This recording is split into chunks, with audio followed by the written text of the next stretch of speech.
Hello and welcome to episode 41 of the Perth to Paisley podcast. Today we'll be discussing Heart and Midlothian's scintillating stalemate away against Greenock Morton at Capello. I am one of your hosts, Adam Kennedy, and I'm joined as always by Daniel McIver. Daniel, how are you? I'm doing very well despite the transgressions of our football team and the wider footballing world. How are you? I couldn't have put it any better myself, mate. I'm literally in that exact same boat. However, we are delighted to announce that we've drafted in some help to discuss yet another pitiful performance from Heart and Midlothian, a rank rotten result in Renfrewshire, courtesy of the ENRG Sports Hearts correspondent Jamie McIntosh, who invited me onto the ENRG Sport podcast. So make sure you go and check that out. Jamie, how's it going, mate? Yeah, delighted to be invited on. Thanks for having me on. Still just about recovered from last night's pretty dismal display in general, to be honest, from both teams. It wasn't a great game, but I managed to watch the highlights back this morning. It didn't take long, obviously. Just a great watch, wasn't it? Yeah, it was pretty exciting. Edge of the seat action, I'm sure you would say. Now, for those that are sort of unaware of what you do, could you perhaps enlighten our listeners as to kind of the start of your Hearts supporting career and maybe how you've ended up getting this gig courtesy of Napier? Yeah, so I mean, supported Hearts for all my life, much like kind of more probably of an old-fashioned thing passed down through the family. Dad was a Hearts fan, and my two older brothers are Hearts fans as well. My sort of family on my mum's side were kind of Hibs fans, really, but Dad, I think, sort of must have taken charge and made sure that I was going to be maroon. As for kind of getting into the games this season, I am on my third year journalism student at Napier University, and Hearts have been great with us, to be fair. You just sort of apply for press accreditation, and Phil obviously gets back to us and often says that I'm able to go to the games. So I think being in the championships helped, because I know Hibs were a bit funny with letting us in. One of the boys is going to the game tonight, mind you, but I think we've been pretty lucky maybe the Hearts have been in the championship for that. But yeah, I can't complain. It's been a really good gig, and it's just experience. Obviously, for me, it's a trade I'm looking to go into, and just getting to interview Robbie and the players, and obviously getting into the games where at a time where nobody else is as well is obviously a bit of a bonus as well, despite the football maybe not being the best at times. Of course, that's magic, mate. So I obviously spoke with you and Sean on that aforementioned podcast where we dissected an article of yours titled Hearts, Should They Stay or Should They Go? However, on the day of release, Heart and Midlothian announced that Harry Cochrane is to leave the club upon the expiration of his Hearts contract. Daniel, I'm going to come to you first of all. Are you surprised that this sort of former wonder kid, we might dub him, has been allowed to leave Gorgie for free, potentially a training fee, I believe? No, I'm really not. He's not been getting a game from Montrose, and he was, and apparently, because obviously I didn't really pay attention to him when he was there, but apparently he was rubbish at Dunfermline as well. I've got a guy I work with is a Dunfermline fan. And he was like, oh, wait, because it was that pairing of Cochrane and McDonald. And he was like, oh, when they arrived, we expected them to rip it up and do really well, because we'd heard and seen kind of examples of both of them individually doing well, and neither of them did. I'm really, really not surprised. I think it's interesting that it's Harry making the decision. And just what I mean by that is that I think a lot of people saw this, that Harry Cochrane will be leaving the club, and jumped on it in the sense of, for God's sake, why aren't we doing better with this? I don't think this is, well, it's clearly not an Andy Irvine situation where we're still in talks. Obviously, I don't think Irvine will sign, but the club have clearly made an effort to get Cochrane, going, look, here's a contract. However, Harry himself has taken it and went, nah, you're all right. I'm going to do something else. And fair play to him, like, I personally am fine with this, because I've never been part of the Harry Cochrane bandwagon as much as other people. I thought he's fine. I love that game against Celtic like everybody else, but I can't really think of anything else he's done of note apart from one derby. So I'm personally not as bothered by it as some people seem very bothered by this. but I am not in that boat. Do you think it's sort of that fear that he'll go on and probably kick on, as I'm pretty much inevitably expecting him to? Probably, but if he's choosing not to, there's not much we can do. And secondly, you can't just hold on to young players going, well, what if they turn good? It's like a lot of people are saying that about Josh Doig, obviously at Hibs. It's like, well, and I know when people go, who was keeping them out? Because who have we had through in that position? It's like, well, Aaron Hickey.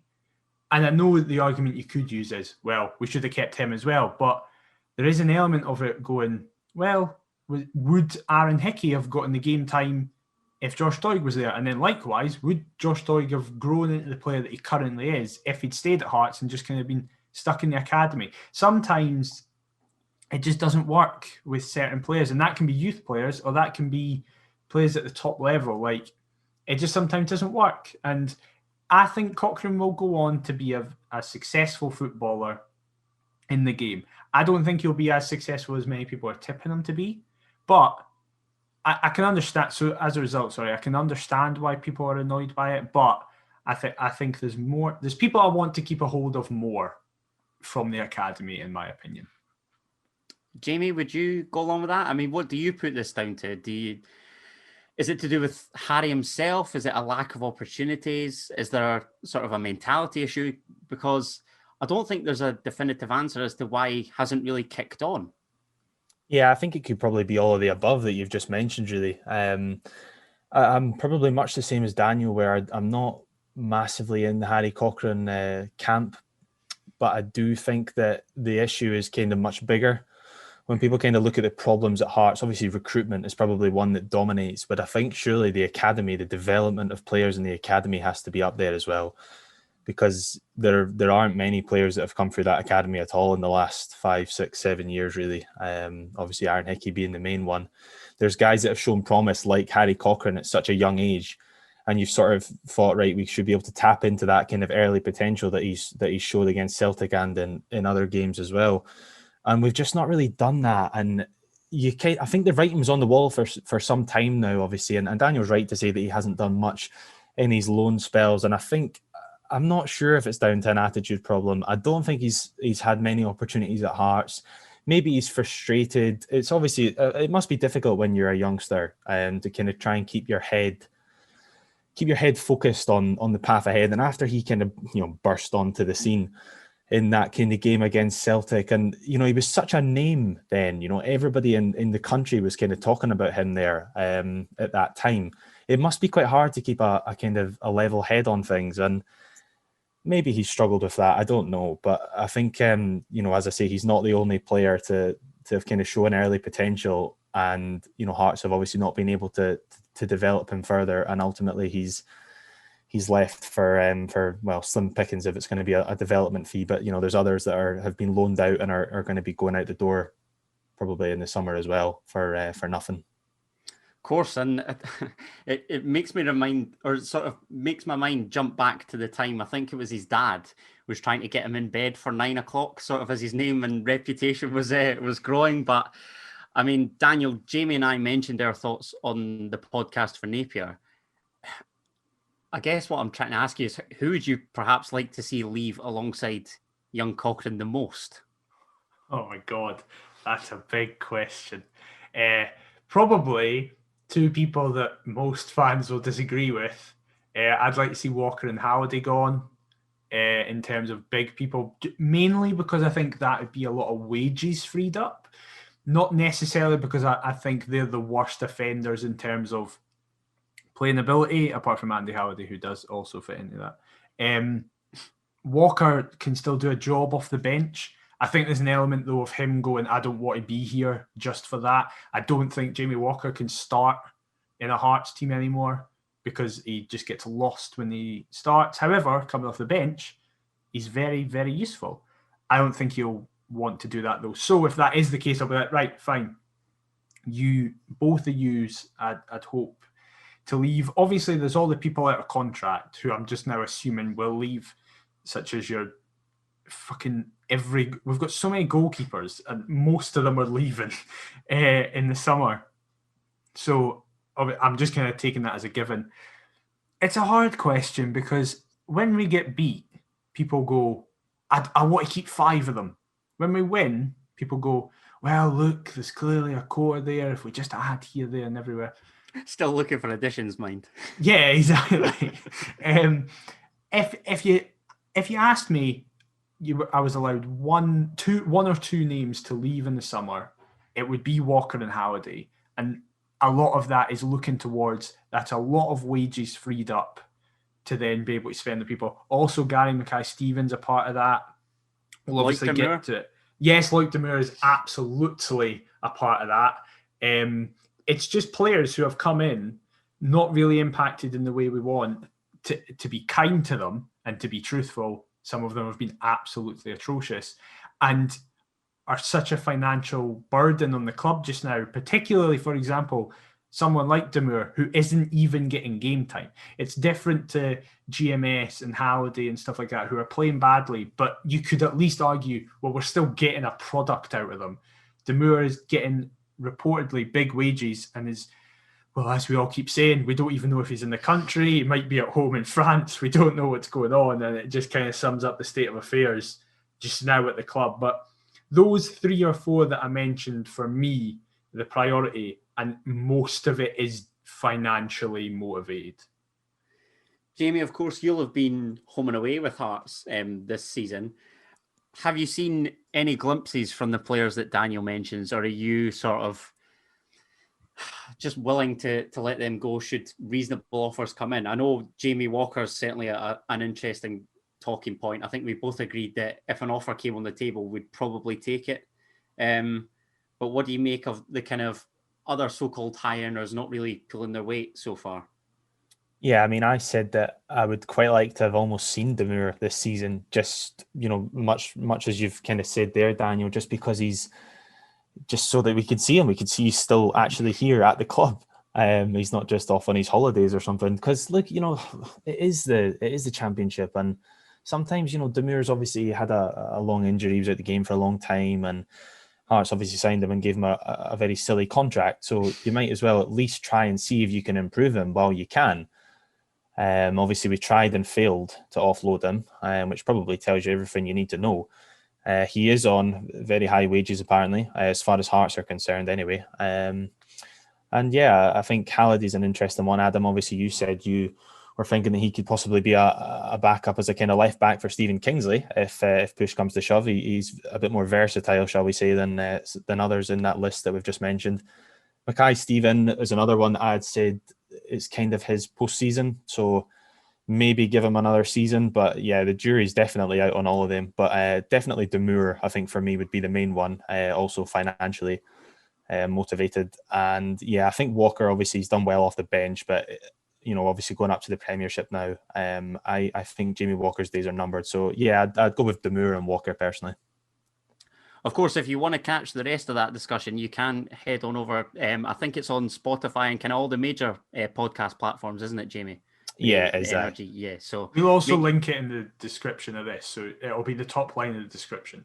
So make sure you go and check that out. And of course, it goes without saying, the Talk of the Toon calls are still ongoing. I think Tam from This Is My Story hosted a watch along yesterday. Yeah, so I really feel for him, given it wasn't the biggest spectacle. But we are going to dissect the Morton match, or what we can of the Morton match. Do we have to? Well, we have to try and fill it. I mean, this is what I was sort of trying to touch on. I know that this is going to be a shorter episode than usual, but let's be frank. I mean, what material have they given me away to Morton to work with?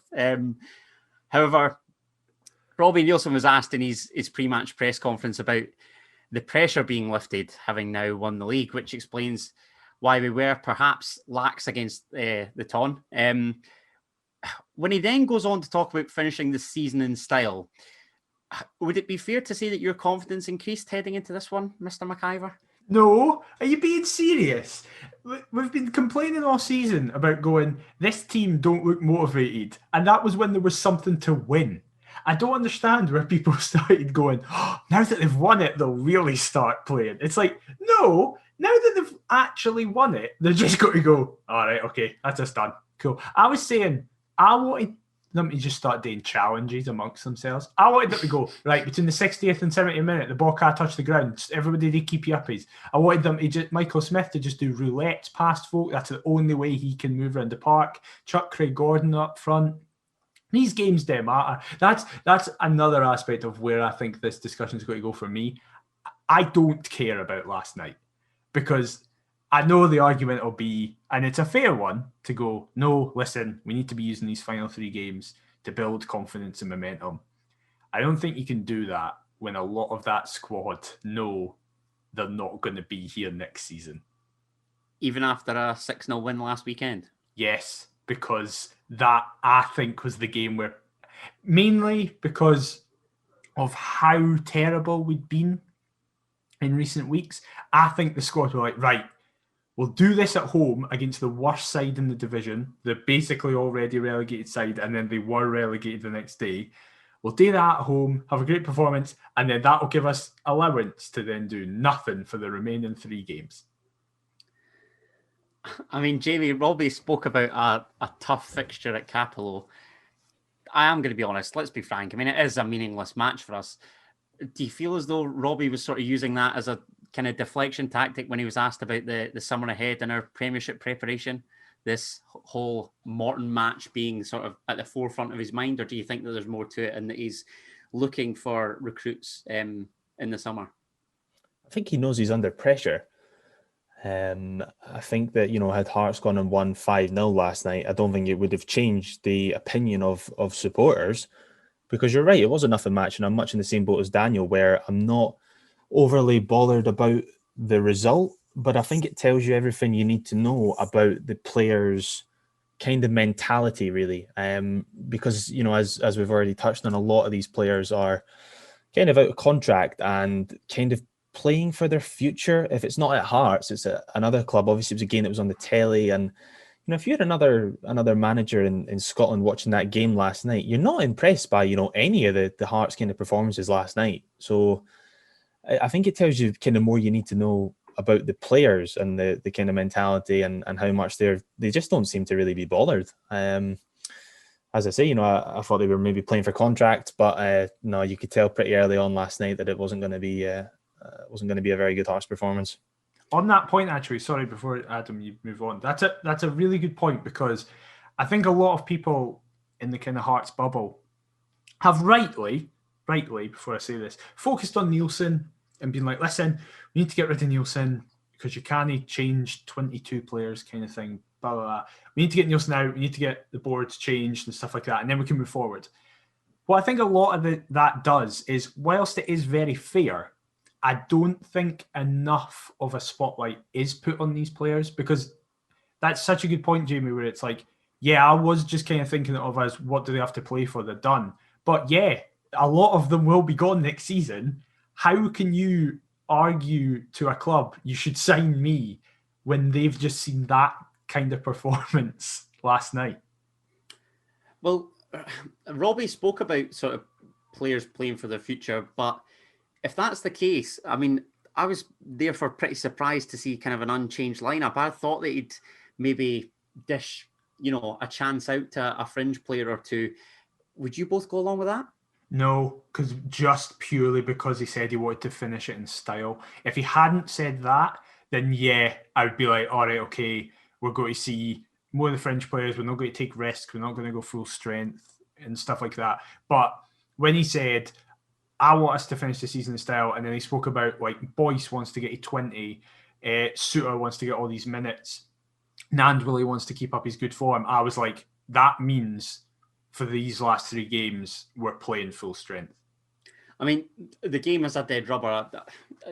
I've said that on numerous occasions on a plethora of platforms, but does that not make it sort of that little bit more frustrating that they can't even be bothered for this, or seem to be bothered for this?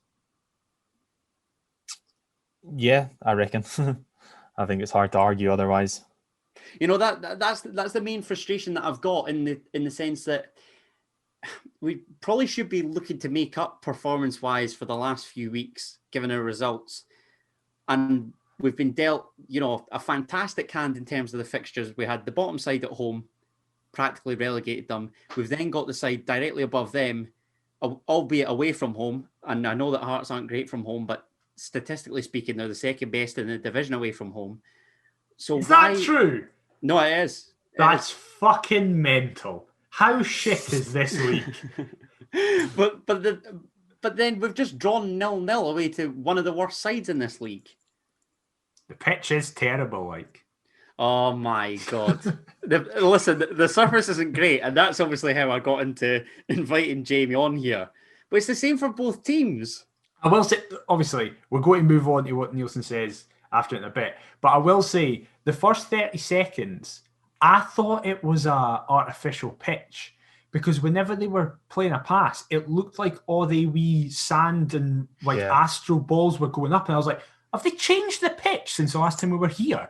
And I was like, oh my God, no, it's just that's the worst pitch I've seen this season. And I include Brora's pitch in that. Like, I disagree, obviously, where Robbie is like using the surface as an excuse and stuff like that. But it's the one game I can kind of understand it. Because that was... How have they played on that? I mean, it kind of explains why they are where they are. And I was going to say with their financial troubles and whatever. Yeah, exactly. The surface was rank, but let's just get straight into the game, because an unchanged side, I was, somewhat optimistic, but the fact that Hearts go and tweet a sort of clean sheets and a handshake goals with a photo of Craig Gordon and Armin Nandwili side by side before our opponents hit the post with a minute on the clock is the most heart of Midlothian thing that I have ever seen. In fairness, he did keep a clean sheet. He did, but it could have been gone after 40 seconds, because all it is a long ball over the top from a Morton free kick. Calvin Orsay latches onto a flick on, smashes the woodwork. Would you say that we were rather fortunate to remain goalless at that early stage, Jamie? Yeah, I reckon. It was weird. I think he went with his right foot, and obviously he was on the left-hand side of the goal. So obviously I kind of thought he'd gone with his wrong foot. But it was a really good effort, actually. As I say, I watched the highlights back earlier and kind of saw it from a better angle. But yeah, I was a wee bit surprised to see him kind of take it the way he did, but nearly caught Gordon out at what would have been his near post, but he was certainly beaten there. But yeah, it was just so simple. But you've seen it all season. I mean, you saw it last season as well. It's just a ball in behind. Like, I don't know what they work on it, like defensive training, but it's no rocket science. You just drop a ball in behind Hearts and you're basically in on goal. It must have just been inspired by Liam Boyce against Alloa, but it's funny you mentioned that, because I noticed Robbie touting Craig Halkett for a potential Scotland call-up. Rest assured, continue to defend like that, and the only caps that he'll come close to is the hat section at his nearest JD Sports. But Daniel, why? I mean, like Jamie says, how have we not learned these same mistakes defensively yet? There was also a moment, I think, in the second half where it almost happened again, and Halkett, he just got so easily turned. The guy I don't think it was Orsay at that point. I can't remember who it was, but it was just another ball over the top, and Halkett just got absolutely done. And the guy was actually a bit stupid. He should have just hit it or kept going, and he probably would have got a penalty, because Halkett was all over him. But it's like we've said before, Halkett's been very lucky this season that often the worst player in the park has been his partner. So he's looked better as a result, because it's like, well, look at what his partner's doing. At least he's not doing that. But to answer your question, I almost don't know. There might be an element that it's like, well, on the flip side of last season where they were so terrified to let Joe Pereira do anything, there might be the safety blanket that's kind of working against us, where they're like, well, listen, if we make a mistake, it's fine because Craig's in goals. And it's like, well, that's not the right attitude to have. And also, fundamentally, Suter is the only one who's a good centre-back. Smith is as well, but it's not his natural position, obviously. But in this system it is. But Halkett as a sweeper, I don't think works properly, because he was the middle of the three. And whilst obviously it's clear for everybody to see, Suter and Smith are definitely better with the ball, so it makes sense for them to come out on the left and the right-hand side respectively, that they're the ones bringing the ball out. But then last night, Smith didn't really do that. Smith kept getting in positions where he could drive, and he just didn't. But it means Halkett has to sweep, and you kind of need to have an element of pace, or your positioning needs to be spot on. And I don't think Halkett has enough of either of those things to be a functioning sweeper. Jamie, you've obviously been very vocal in your criticism of Craig Halkett. Has he been sort of the most frustrating figure for you on the park this season? Or can you think of anybody off the top of your head that boils your blood more than he does? Nah, to be honest, I think they're as critical as I have been. I think there's players that have annoyed me more. But I've definitely been most disappointed with Halkett. The thing I will say before I forget is the thing with Robbie Nielsen tipping Halkett for a Scotland call-up. It was actually back in October, but it was doing the rounds on Twitter Twitter last night. But it was back in October. I saw that this morning before work, so that's yeah. So did that. So did that. But I knew it wasn't from the now. I knew it was from last year at some point. It was October, I think. So. Oh, well, that's what I will say. That makes far more sense, because I was like, when has he said that? Because what in recent weeks has shown him to be that? There you go. There's your up-to-the-minute news, folks, as it breaks. Listen, lads, you know that I'm critical of Hearts' highlight package duration, but obviously, usually it goes without saying that the shorter the highlights, the less action that there is. So when I saw 4 minutes, I was left rather encouraged. However, the second highlight is a header that Liam Boyce flicks on to literally nobody before it trickles out for a Morton goal kick. I mean, talk about clutching at straws.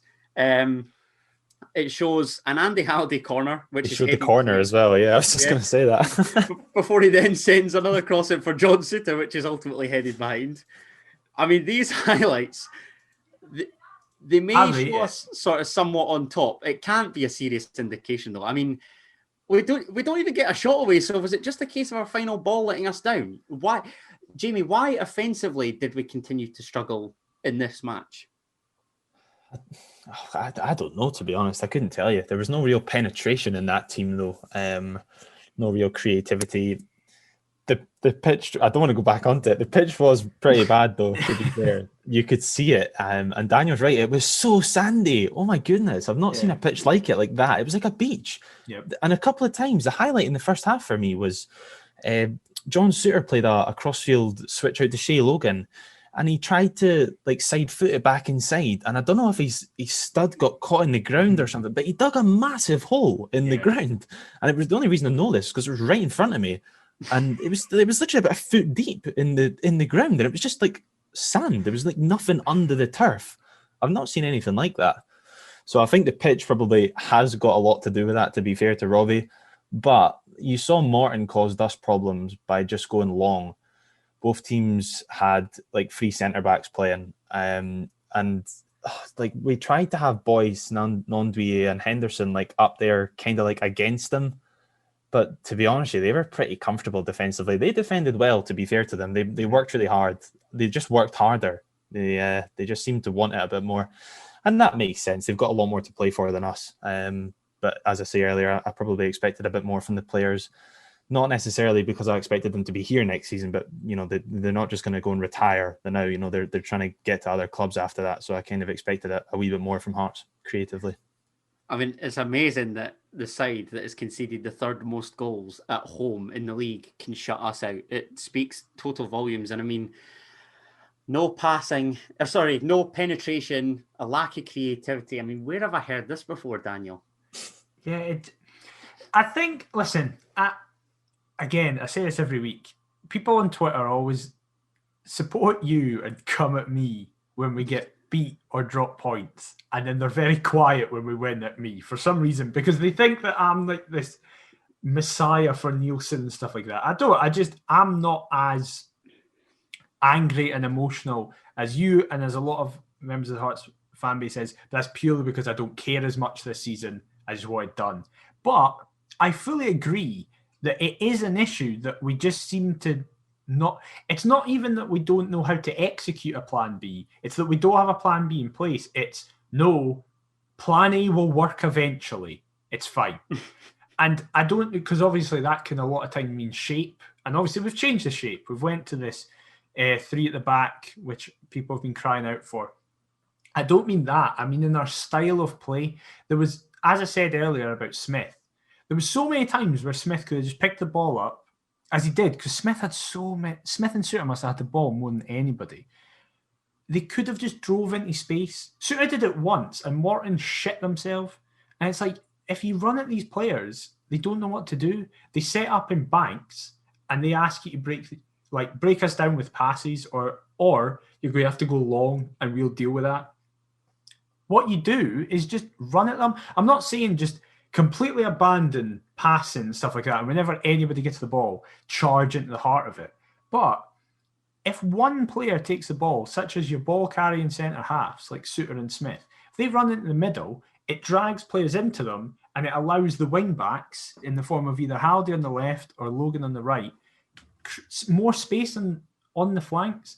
And the fact that we just don't do it, and that just every single pass is get the ball, turn, either play it backwards or parallel to who you are. And it's almost like that safety net where it's like, well, I didn't lose it. It's fine. I made my pass completions class. It's like, I have no issue with players misplacing passes if they're trying to do something. Suter kept trying to switch it to Logan, as Jamie mentioned. And a couple of them didn't come off. But it was like, I don't care, because you're trying to do something. I'd always rather that than just... Because otherwise, if you just got to pass it back to either the guy you received it from or the guy behind you, there's no point in you receiving that ball, because we're still in the exact same situation. Would you say that Robbie perhaps got it tactically wrong then, if you're talking about sort of running at the opponents? I mean, why, if we've just discovered this 3-5-2 and it's great and that everybody, you know, it suits the personnel that we've got available, but again, in the wing-back areas, I didn't really see us driving all that much. Should we have perhaps gone back to a 4-2-3-1, a 4-3-3, something to get sort of wide players involved? Or am I just overthinking it? I've just said all that, right? And this is the one podcast where I'm probably going to defend it. I don't know if you can do that on that pitch. I don't know if you can take a big touch. It's like Robbie's here. But that's the thing. I don't know if you can go, right, if I'm Shea Logan, I don't know if you can go, I'm going to take this ball down and drive, because you could take one step and it bobbles out. You could take one step and you put a 1 foot hole in the sand kind of thing. Like, there is an element of, if that was at Tynecastle genuinely at any other ground in the league, I think it would have been better. I'm not saying we would have won. I don't think we would have, but I think we would have been able to create more chances, because we would have been able to actually play football. On that pitch, you kind of can't. And Morton didn't. Morton were good in what they needed to do, but they did. That was why they were good. They just went, we're not going to play football. We're just going to keep going the long ball because we know that works.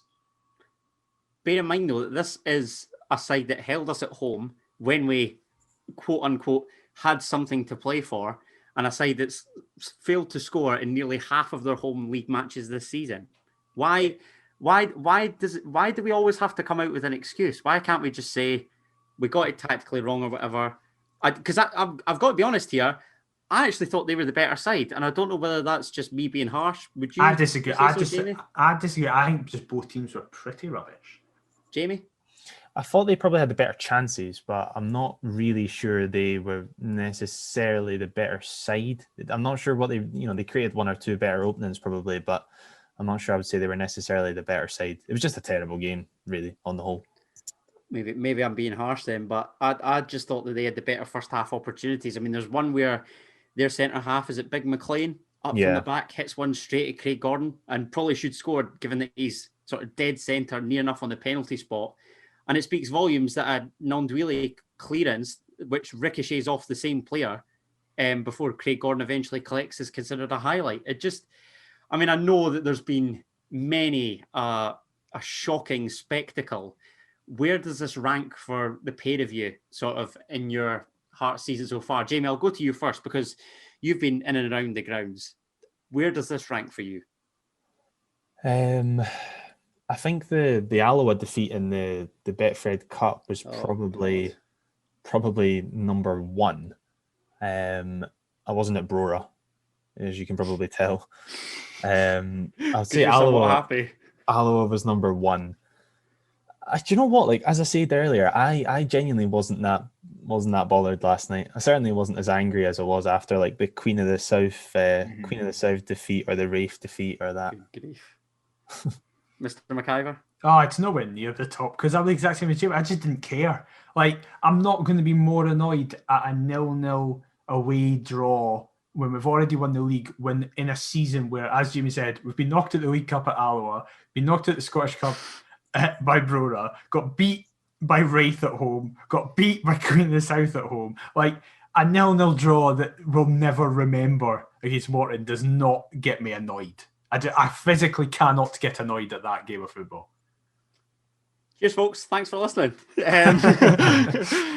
I mean, maybe I'm just overthinking it, because I look at it and I just think Hearts had more shots in 3 minutes of the second half than the entirety of the first period.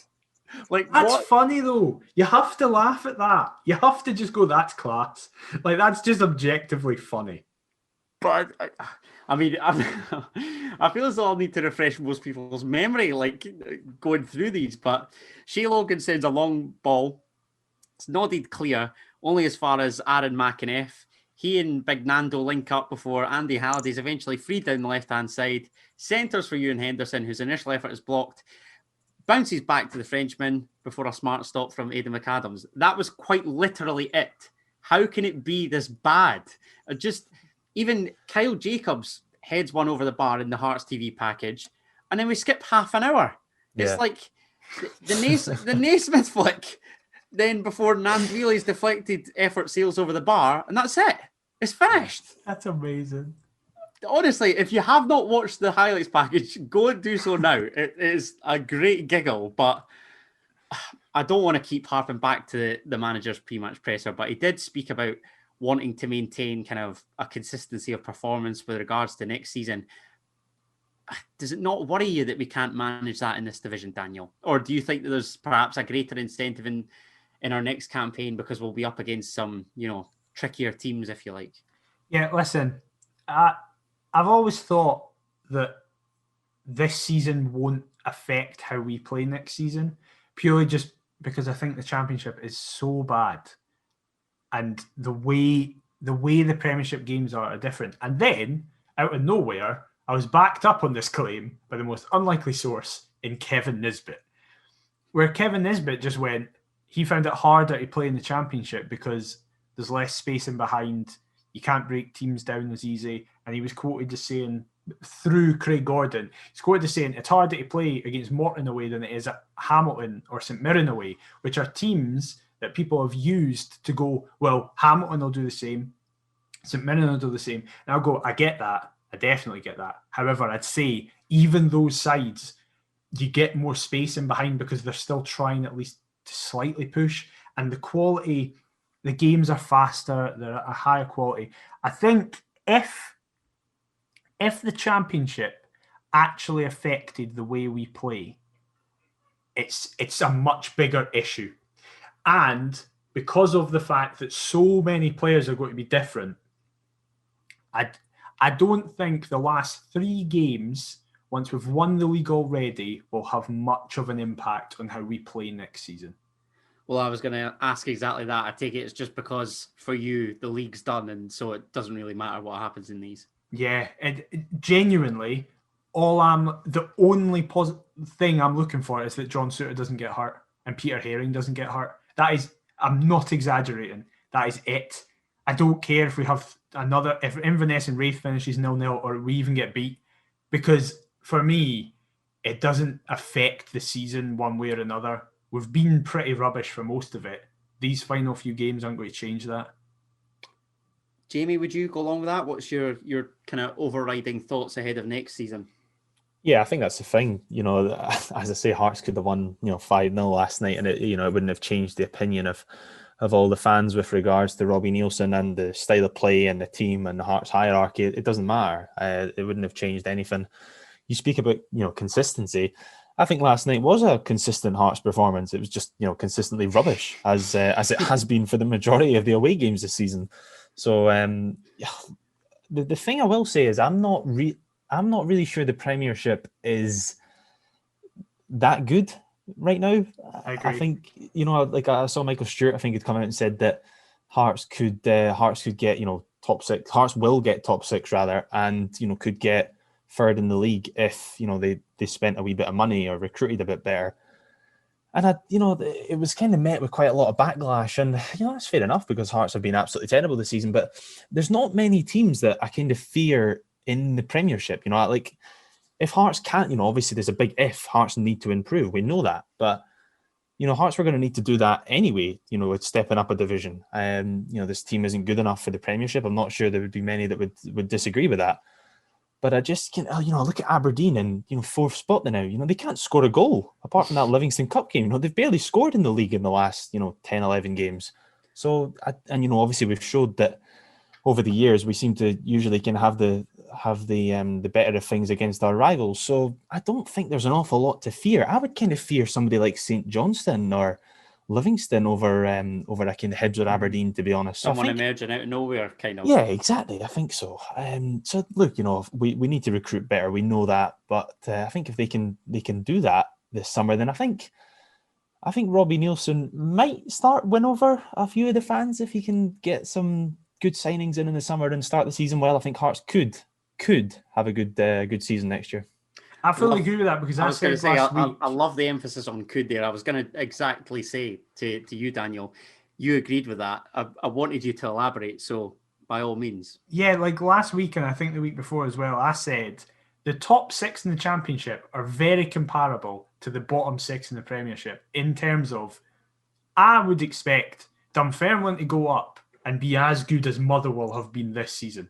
I'd expect Inverness to go up and be as good as Kilmarnock have been this season. Like they're two of the biggest underachievers, though. Really, if we're being honest. But that makes it. Kelly. But that's what I mean. That proves it even more. Like in the sense of what Motherwell's terrible season is. I think Inverness would do the exact same, and Inverness would almost be going, "This isn't good enough for the size of us." I know that they've been in the Championship for a while now, so staying in the division would be good enough for them. But in the sense of when on commentary last night, I can't remember who was alongside Michael Stewart doing the commentary. Was it not Alistair Lamont? Potentially. But when Alistair was like, "Oh, Hearts need to get this right, otherwise they'll worry about going straight back down." I hate that I'm agreeing with Michael Stewart, but I kind of liked how Stewart just kind of went, "No, they'll be fine." Like, I don't get this argument that we're going to go straight back down. Honestly, I can't believe that you're saying this, given this very podcast. Yeah, I know this had beef with Michael Stewart regarding Christophe Berra and his performances. I cannot stand Michael Stewart's opinions as a pundit. I can't stand him as a player either. Like, go away. I'd be happy if he never did punditry again. Or spoke about politics either. He does man nothing. But this is the thing, though. We're not getting into politics, but I kind of align more with Stewart. No, it's nothing to do with his ideas. It's just the frequency. Like, you see it all the time. Like, give it a rest, Michael. But his point was, in my opinion, totally right. I don't think the worry that we have is, have we got to stay in the division? Because, bluntly, you don't get relegated if Craig Gordon's your goalkeeper. Even if you've got 12, 14-year-olds on the 10 in front of you and 2 on the bench, I don't care. You don't get relegated if Craig Gordon's your goalkeeper. And as Jamie said, if we have a good window, there is no reason why we shouldn't be competing at the top end. No reason at all. It's funny you say that about Gordon, because I can recall chatting to somebody, I think it might have been even on Gogsy's stream, about the importance of a good goalkeeper. I also think, Jamie, you're probably going to say that Liam Boyce has been our best outfield player this season. I just look at the bottom of the Premiership just now and I think Kilmarnock signing Kyle Lafferty, ultimately they've brought a talisman in there, somebody that they can, kind of hang their hat on, so to speak. I don't see that with Ross County, given Jordan White, Billy Mackay and Ollie Shaw have all pretty much underperformed in front of goal. Big Ogcompo's been injured for Accies. Bruce Anderson has, contributed a fair few, but he's only on loan from Aberdeen. I don't fancy David Moyle. Do you think, as though we obviously will need additions, of course, but do you think it's perhaps most imperative that Craig Gordon and Liam Boyce have a stellar campaign at both ends of the park. Yeah, I think that's fair enough. I think you're right to highlight a lot of the players that you've highlighted there. I think that if Kilmarnock hadn't signed Kyle Lafferty, they'd probably go down. But now I think that, he's popped up with a few goals. Some have been in the Scottish Cup, but he's popped up with a few goals. The thing about Bruce Anderson, is he seems to have kind of changed the way Accies actually play as a team. Like, I've watched Accies a couple of times now recently and thought, oh wow, they actually have played some quite nice stuff. Whereas kind of before, when they had Ogdenpo and Moyo, it was just long balls, but they kind of had, when they went two up front, they tried to kind of, Anderson sort of ran off his kind of strike partner, and it was just a bit different. It just changed it up. And I really thought Anderson kind of revitalised that kind of Accies attack, because they did look kind of doomed. And as Hamilton always do, they've kind of given themselves half a chance now. You're right to kind of mention the bottom half of the Premiership and the kind of top half of the Championship not being so good. And it's been highlighted in the Scottish Cup games recently that we've kind of just seen. Partick Thistle, I know they're in League One, but, they gave Dundee United a good game at Tannadice. It was, 2-1 to United. Lucky as well. Yeah, exactly. So, given the goal. That was a 1-goal game. Inverness beat St Mirren. St Mirren beat Inverness by 1 goal. It was a late goal. Inverness beat Ross County in the cup, obviously. St Johnstone only beat Dundee by a 1-goal margin. I think Livy only beat Rafe by a 1-goal margin. And Motherwell went to penalties with Morton. So, I think you're absolutely right to kind of highlight the fact that the step up maybe isn't that big. I can't really decide if it's a big step up or not. I kind of keep sort of changing my mind on it, but you sort of look at some of those results. I know they're one-off games, but I'm maybe starting to think that the step up to the Premiership isn't that big. Yes, Jamie. Come on my bandwagon. Just tell Adam to fuck off. I guess we'll find out kind of over the summer with the additions that we bring in as well. But of course, in one of our 2 remaining championship games... Wait. Actually, on that point, I wasn't going to mention this, but I want to mention it now. Can we speak about a potential addition that people seem to just be panicking over and I don't really understand? That being? That boy for Forfar. What's his name again? Yeah. It's Roberto Nditi. Is it the centre half? Yeah, that's it. Yeah. So, listen. Can I just say I covered for Dundee United. Wasn't all that impressed. I just thought it was a terrible game. So. Well, this is the thing. I actually watched that game and went, he doesn't look out of place against them. You never watch other Scottish football. I know. I couldn't believe it. I watched that one game, and then the next day we were linked to him, and I was like, right, I now need to start watching Barca so we get linked with Messi. That's the plan. But I just don't understand the kind of anger towards it. Listen, I'm not saying this boy will come in and suddenly be 17, 18, Christoph Berra, 05, 06 Presley. Like, I'm not saying he's going to come in and fix all our centre-half problems, but the kind of, I don't know what to call it. Dismissive attitude? Almost. Yeah, and almost arrogance of, oh, well, he's at Forfar, he can't be good. Like, what? We got Craig Levine for Cowdenbeath. We got Andy Webster for Arbroath. Like, we got Mihai Popescu from that Bucharest team and a fantastic centre-half for St Mirren, and he's been utter pish. Yeah, but this guy hasn't been touted as this great guy. He's a young player coming through, and I just personally don't understand why people were going, this is proof that Nielsen needs to go. That's your proof. Not all that we've just seen this season. It's that he might be signing a young guy for Forfar as well. It's not like a 30-year-old going, oh, we'll get him in. Then I would understand going, really? That's the answer. But by that logic, we can never sign a young player from a team below us. I also had David Templeton, was it, from Stenhousemuir in my head as well. Yeah. But I mean, Jamie, did you catch the Loons versus United in the Cup? Did you get a glance at this young man?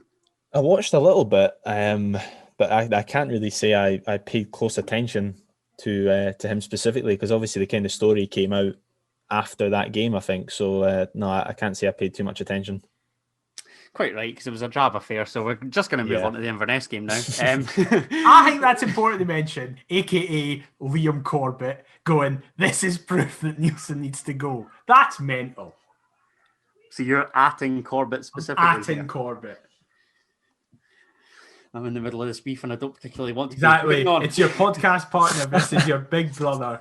What are we going to do? Moving on. We welcome Inverness Cally Thistle to Tynecastle on Saturday.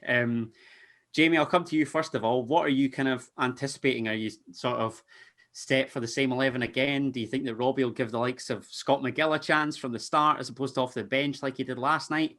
What do you think? Yeah, the McGill one's interesting. Obviously, he came off the bench last night, and that was the first time I think we've seen 15 minutes, can I just say? Sorry. Yeah. What's he meant to contribute in that? Exactly. It does make you wonder, though, really, doesn't it? That's the first time I think we've seen him since November. So wow. He might start. I mean, the logical thing would be to sort of bring him off the bench and then start him. So now that he's maybe had 15 minutes under his belt on that pitch, maybe get him back to Tynecastle on Saturday on a better surface and maybe give him the nod from the start. I expect Inverness to beat us on Saturday. Interesting. It's nothing to do with Hearts personally, though. I just think Inverness have got more to play for. They're flying, aren't they? They're just the form team, aren't they? Especially in the league. Really obviously, lost to St Mirren in the cup, but they're just the form team now. And who are they missing though? Because they got two guys sent off. They're missing Brad Mackay and Scott Allardyce, I think. Right. There's two Mackays in that team, though. I think it was Brad Mackay that got sent off. It was Brad Mackay, because I was gutted. Because I was young like, Daniel's he the won't be decent there. one, isn't he? Yeah. And young Daniel's the main man, arguably, for them. But Mr. McIver, you're obviously firmly on the Scott McGill bandwagon, as we've seen. Started this fucking bandwagon through various tweets. What did you make of him getting his glorious quarter hour to try? I got so excited on Twitter. I saw that he was coming on, and I just got so excited. But I agree. What's he meant to do in that time? So I hope he gets the captaincy on Saturday. I hope he starts. I hope he's never dropped again. He's the best midfielder we have.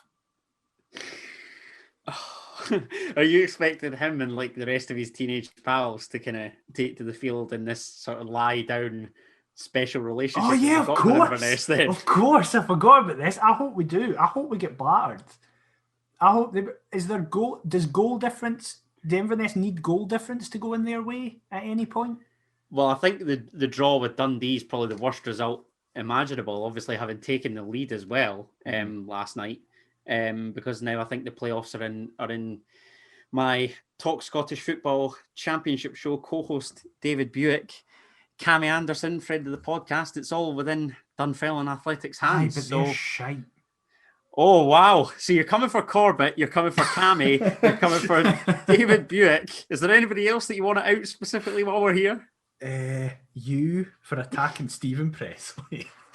Oh my! Right, here's something that we need to establish, Jamie. Oh, for fuck's sake! You're an intelligent individual. You know, you're studying at university. I've got 2 degrees, mate. A very talented writer. What is your stance on Stephen Presley? Oh, that is an on the spot. I wasn't expecting that. I thought it was going to be the leave it on the stand or something thing. Well, I was going to ask you about the leave it on the stand. We'll get to that. This is more important. That's good. I'm glad that you've given that some consideration. However, what about Elvis?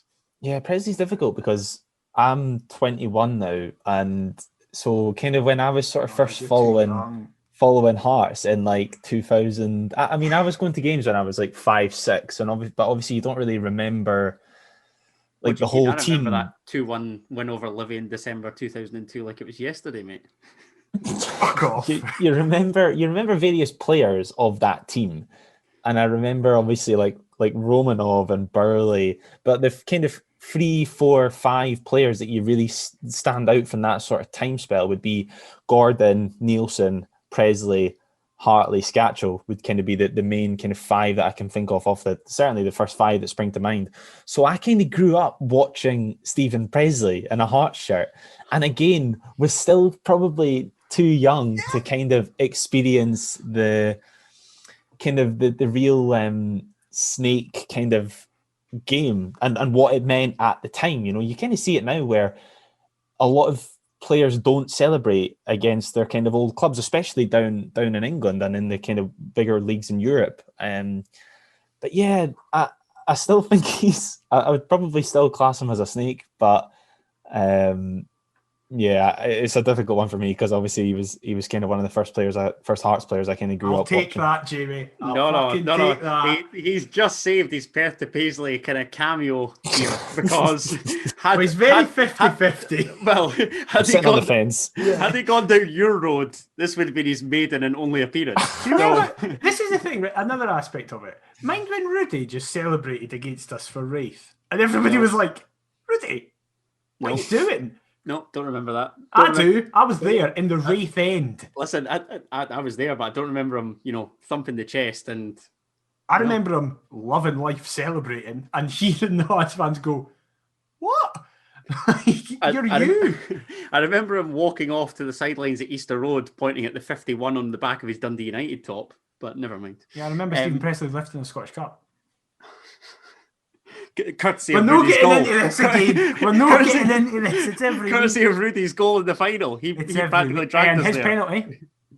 Oh, grow up. Honestly, I don't want to hear it. Right, Jamie. Leave it on the stand. Yeah, let's get to your more important thoughts. What are you, I guess, kind of wanting from the hashtag Leave It On The Stand campaign? Do you want us to go through with it? Or are you not really that arsed like Daniel? However, I will say, Daniel, you've sort of gone back on your word because I think it's just down to the annoyance that is caused within kind of Scottish football. This is the thing. Fans. Yeah, I don't care about it at all. I don't care if they do it. It's just objectively funny how angry it's making other Scottish football fans. So if they did it, I want them to do it not for any reasons that Hearts fans seem to want to do it, where it's like, no, fuck you, SPFL, fuck you, SFA, fuck you, Neil Doncaster. I want to do it just to see how other fans will react because it's funny. Jamie, thoughts? Yeah, I don't really care either, actually. The one thing I will say is because, again, I'm fortunate enough that I'm going to be there, I would quite like to see it happen. See Mr. Doncaster if he's there and just see, you sort of get the close-up kind of personal, obviously it's not on TV or that, usually I'll be watching on the streams, but just to see kind of Mr. Doncaster and just kind of see what happens, because I don't really know what to expect from it all, so I just kind of want to see it happen for that reason, just to see what it's like. Now I want it to happen for you. I want you to be there to see it not be lifted. No, wait. So what you're basically telling us is that you're going to do every single person that's listening into this is booing sort of towards Neil Doncaster. Yeah. That's great. There you go. That's a lot of booing, though. I'm not sure I could single-handedly do that. There's your confirmation. That's all you need to know ahead of Saturday. Brilliant. Well, we've actually managed to drag this to a proper episode length. I'll take it because that's a minor miracle. I'm pretty proud of my efforts there. And obviously your guys' contribution. Cheers, Adam. It's all you. But I was shitting myself for this, so that's good. Well, you did very, very well. Before we finish up, Jamie, massive thank you for coming on. Cheers for having me on, guys. It's been good fun considering it was such a terrible game last night. Well, I'm glad we've made it somewhat bearable for you. But yeah, if you've enjoyed listening, we are at Perth to Paisley on everything you can get us on. We're also on YouTube if you want to look at a static image, and that might change next season. Oh, teases, big things. Please leave us a review on your podcast platform of choice. I can't even speak now. This game has ruined me. But yeah, you can get us everywhere. Adam, where can they get you on social media? They can get me on social media at Adam T. Kendall on every single platform known to man. What about yourself? I am at DMcIver22. Jamie, tell them everywhere that they can get you. I'm on Twitter at Jamie_MEC51, which may or may not be for 51, which I made when I was about 14. That's class, though. That's the best Twitter name of the three of us. So yes, massive thank you. We'll be back next week to speak about the ramifications of the Inverness game, to see the fallout of the potential Leave It On The Stand, preview the Wraith game, probably other stuff as well. But we'll see you all next time. Hashtag Leave It On The Stand.